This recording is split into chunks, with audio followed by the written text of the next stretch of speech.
Bonjour et bienvenue sur ma chaîne. Aujourd'hui c'est un petit tuto débutant, facile, pour réaliser des petites bourses. Alors moi ça va être une bourse pour mettre quelques petits cadeaux de Noël cette année. Alors elle se présente comme ça, donc elle s'ouvre comme ceci, un peu style pochon.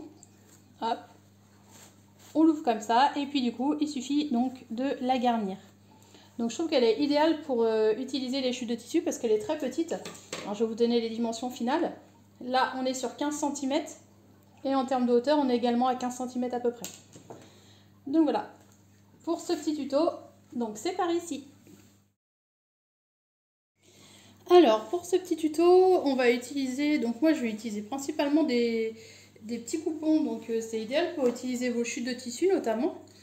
Alors il nous faut deux coupons, donc ces deux coupons là, qui sont les deux coupons fleuris, qui sont l'extérieur de ma petite bourse, mesurent donc 17 cm sur 14, les deux. Ensuite, ces deux coupons là mesurent 17 cm sur 20, les deux. Il n'y a pas besoin de thermocollant, il n'y a besoin de rien du tout. Donc moi j'utilise du coton et il va nous falloir donc de la cordelette ou comme moi je vais utiliser là, c'est du ruban. Parce que du coup je trouve que c'est aussi joli avec du ruban. En plus celui-ci je le trouve très très beau. Donc il faut à peu près 45-50 cm. Donc je vois toujours un petit peu plus large pour être sûr d'arriver bien, quitte à recouper après. Donc on est sur à peu près, prenez 50 cm pour être sûr. Voilà, donc ça c'est pour la liste de matériel. Alors, on va commencer à faire, donc c'est les angles. Alors là, pour l'instant, le haut, le bas, le haut, le bas. On est d'accord? Jusqu'ici, tout va bien. On va prendre, je vais le faire pour un coupon, il faudra le faire pour les quatre. Alors, on prend notre coupon comme ça. Hop. Et ce que je vais venir faire, c'est que je vais venir faire un angle. Alors, avec cette tasse, par exemple, hop, je prends ma tasse et je vais venir faire un angle. Le but est d'avoir un bel arrondi qui soit joli. Hop, donc on prend notre angle et on va venir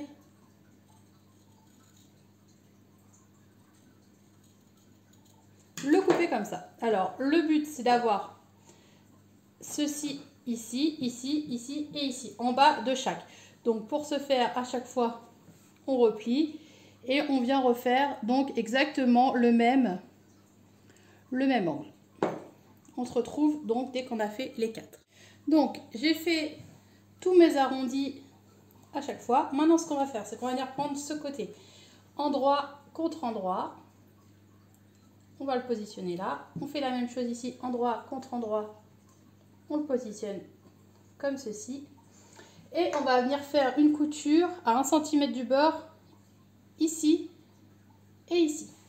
Donc point d'arrêt, couture au point droit, point d'arrêt, couture au point droit, point d'arrêt. Donc une fois qu'on a fait notre couture comme ça donne ça. Ce qu'on va faire, c'est qu'on écarte nos coutures à ce niveau et à ce niveau. Donc écartez-les bien au fer. Et on va venir faire donc un repère. Alors, on peut le faire tout de suite, on peut le faire après. Déjà, ce qu'il faut faire, c'est écarter les coutures, comme ça. Hop, on va positionner endroit contre endroit. Donc faites attention, surtout, il faut bien aligner ici. On aligne bien. On met donc les épingles.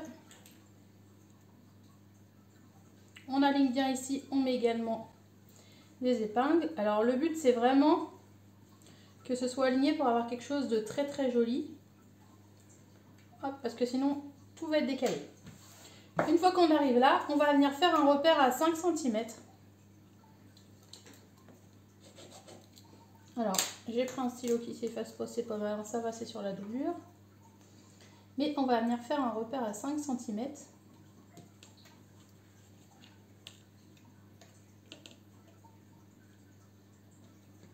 Hop. Je peux le tracer pour que vous le voyez. Donc sur le côté le plus long, on fait un repère à 5 cm et on va venir coudre. Alors, point d'arrêt, couture au point droit tout autour, point d'arrêt. on repart ici. Donc vraiment, on repart au niveau de la couture, la jointure. Point d'arrêt, couture au point droit, couture au point droit, point d'arrêt également au niveau de la jointure. Donc c'est pour ça, l'intérêt c'est qu'il faut vraiment que ce soit bien aligné, parce qu'après par la suite ça va pas être joli, ou sinon vous allez avoir un décalage, ça va pas être très beau. Donc pour l'instant on fait la couture ici et ici. Là l'espace de 5 cm on ne le coupe pas. Donc une fois qu'on a fait la couture ici, tac, la couture donc d'ici jusqu'ici, ce qu'il nous reste à faire c'est cranter les angles.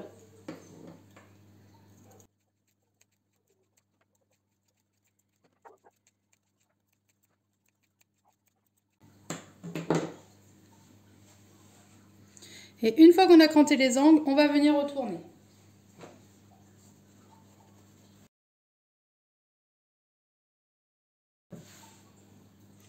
On va venir passer donc un petit coup de fer. Donc j'ai passé un petit coup de fer et maintenant je vais venir rentrer donc le jaune à l'intérieur. Donc je vais venir les raccorder. Alors je le fais passer à l'intérieur comme ça, de façon à avoir la pointe qui est là au fond. Donc on va avoir évidemment sur ce côté 2 petits trous pour pouvoir passer les ficelles, c'est tout à fait normal.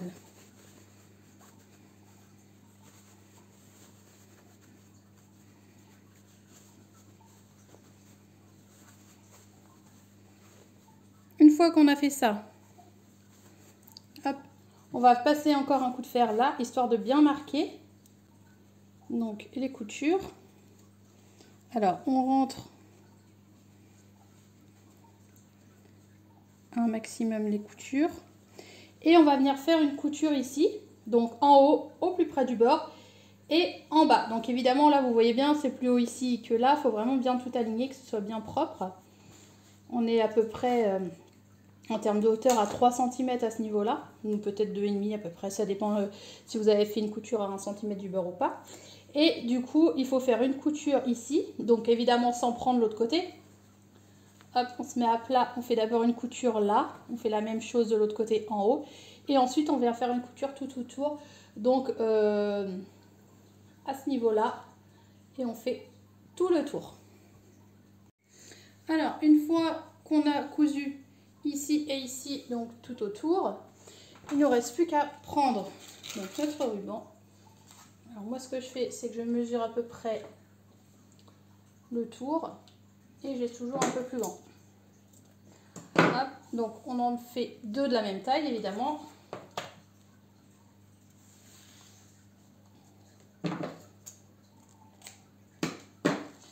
Et on va les faire passer. Alors il y en a un qu'on fait passer comme ça, donc c'est-à-dire on le rentre là et on le fait ressortir de ce côté-là, et l'autre on le fait rentrer là, on fait le tour et on le fait ressortir de ce côté. Et voilà, du coup j'ai passé les rubans à ce niveau. Hop, au niveau de mes coutures. Maintenant, donc une fois qu'on les a passés, il faut faire un petit nœud là, un petit nœud là. Donc l'idéal c'est de brûler ici ou mettre un point de colle pour éviter que ça s'effiloche.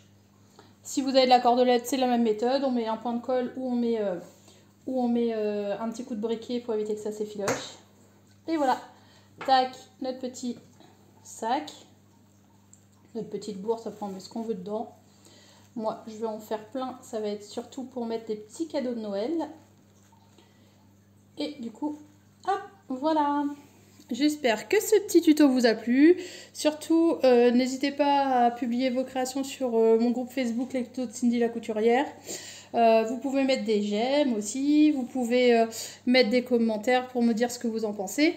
Et également, n'hésitez pas donc à vous abonner à ma chaîne pour pouvoir voir les prochains tutos. Je vous fais plein de gros bisous. Et puis je vous dis donc à très vite. Gros bisous.